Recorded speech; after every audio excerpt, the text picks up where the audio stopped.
কি বড় বৌমা যে বললে লুচি করছে, সেই কারণে ছোট বৌমা ময়দা। কিন্তু বাবা, আপনার তো বয়স হয়েছে, এই বয়সে সকাল সকাল লুচি পরোটা খেলে তো শরীর খারাপ করবে, তাই না? আর শরীর খারাপ করলে আবার ওষুধ কিনতে হবে, সেই ওষুধেরও তো অনেক খরচ। তার উপর আবার ময়দা, তেল, আলু, গ্যাস, এগুলোর তো অনেক খরচ, তাই না বলুন? তাই বলছিলাম এটা খান, আপনি সুস্থও থাকবেন, খরচাও বাঁচবে, তাই না? ওই বলে না সস্তায় পুষ্টি, ওরকম। আমি তো সবার ভালোই চাই, তাই না বলুন? এই সংসারে ভালো চাই, তাই।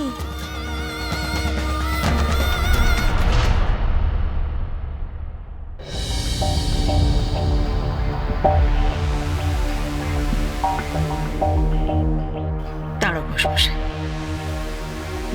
এই খাবার তুমি খাবে না। এই খাবার খাওয়াচ্ছে মরণও ভালো।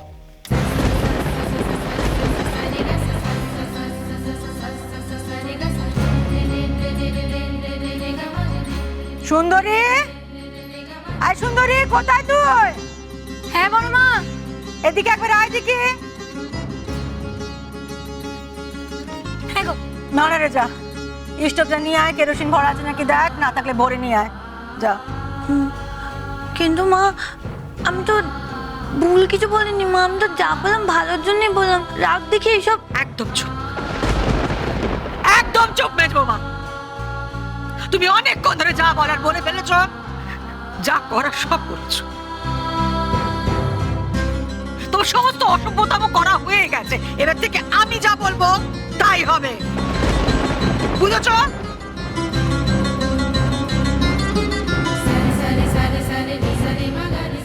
কি হয়েছে মা?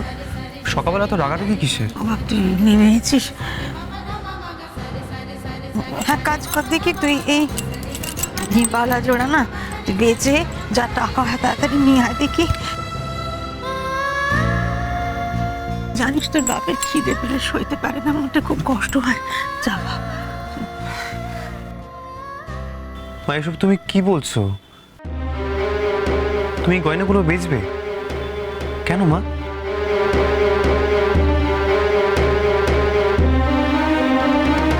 মা আমি কিন্তু কিছু বুঝতে পারছি না। আমি কি বলছি তুই কিছুই বুঝতে পারছিস না? তোর সামনে কে দাঁড়িয়ে আছে?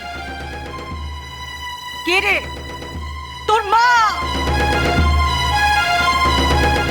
এখনো মরে যায়নি।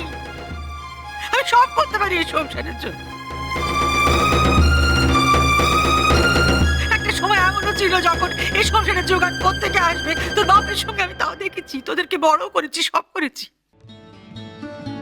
আজও যদি দরকার হয় না আমি সব করতে রাজি আছি, জানিস? ভবানী অপমান সইতে পারবে না। অপমানের একটা চালের দানা ভবানীর গলা দিয়ে নামবে না নিশি। তোকে যা করতে বলুন করবে, যা যা। কিন্তু মা, আর কথা বাড়াসনি বাপ, যা। সুন্দরী, তুই এখনো দাঁড়িয়ে আছিস কেন? যা ভাড়ারে যা, আর বাসন বের করবি, আমি আসছি, যা তাড়াতাড়ি যা। নিশ্চিত আমার কথা শোন, যা, এগুলো বেচে টাকা লাগবে, নতুন সংসার গোছাতে টাকা চাই না? তোর বাপ লুচি খেতে চেয়েছে, ময়দাটা জোগাড় পত্রের জন্য টাকা লাগবে তো, আর সবাইকে তো বাড়ি খেতে দিতে হবে, সবাই না খেলে এই সংসারে জোয়াল টানবে কি করে বল দেখি বাপ। আর দেরি করিস না বাপ, তুই জানিস না তোর বাপের যখন খিদে হয় না, সে পেটের জ্বালা সইতে পারে না, কষ্ট হয়, তা দেরি করিস না, চা চা। মা কি হয়েছে গো? তুমি বড়দাকে আবার বাজার করতে পাঠাচ্ছ কেন? তুমি তো আমাকে টাকা দিলে বাজার করবার জন্য। তোমার কিছু আলাদা করে লাগবে তুমি আমায় বলো না, আমি এনে দিচ্ছি। আর দেখো আমি তুমি যা যা বলেছো মোটামুটি আমি তাই এনেছি। আর তোমার কি কি লাগবে বলো, এটাকে দেখে নাও তুমি, তাই না? শ্যামল তোদের বাজার, তোরা খা যা। ও সবজি আমার গলা দিয়ে নামবে না রে, ওতে অপমানের বিষ মাখানো আছে।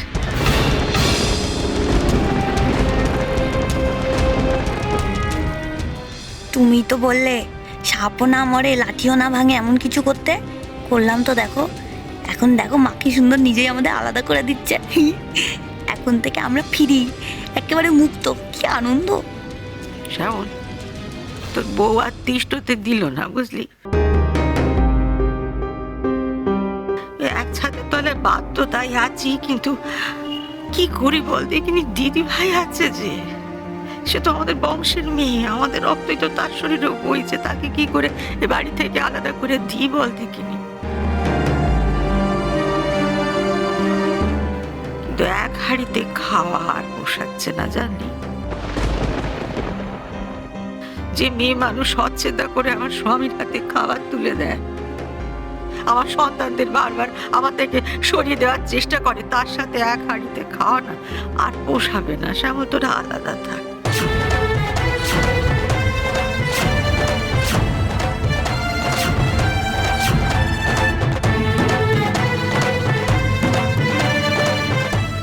আমরাও থাকি, আমাদের মতো করে ভালো থাকার চেষ্টা করি।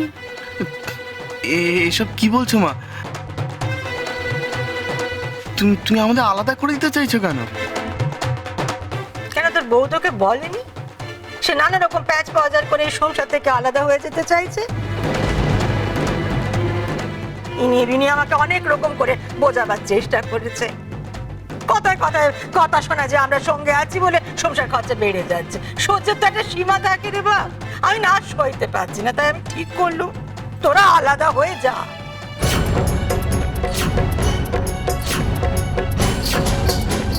আমরা এদিকে নিশিত দেবল আমরা মিলে যেভাবে হোক চালিয়ে নেব, যা জোটে খাবো।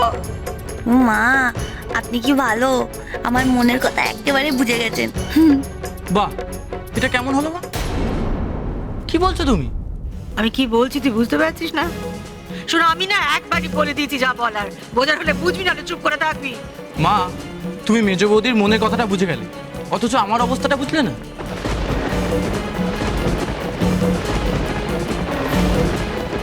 দেবলটা আমাদের দিকে এলে হেব্বি হয়।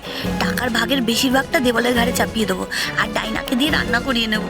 আর আমি ওকে সংসারের করতি, পুরোটাই আমার লাভ। কি হলো মা, বলো? আমারও তো এভাবে অসুবিধা হচ্ছে। দেখো, সবে নতুন চাকরিতে ঢুকেছি, আর কত টাকাই বা মাইনে পাই। তাছাড়া ছেলেটার ভবিষ্যতের কথাটাও তো ভাবতে হবে। ও মা, আমি কি করে সবকিছু সামলাও বলো তো? কি বলছিস তুই দেবল? হ্যাঁ, এটা কি বলছিস? আমরা বাপ মা হয়ে তোর কথা ভাবিনি? আমরা তোর জন্য থামো ঘোষ মশাই, ও কি বলতে চায় যে বুঝতে পারছো না? আমি বুঝেছি, তুই আলাদা হবি তো। হ না, আলাদা হ।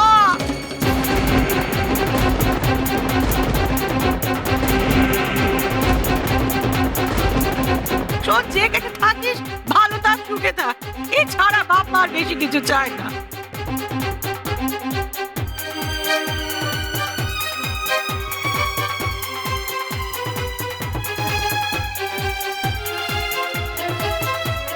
নিশিত, এভাবে ভেঙে পড়ো না। একসময় সব ঝড় থেমে যাবে। তুমি দেখো, আমার কথা শোনো।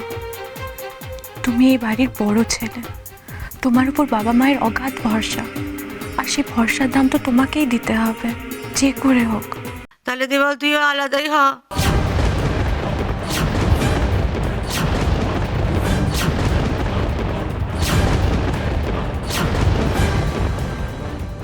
প্রতিদিন এই ঝামেলা আমার আর পোষাচ্ছে না।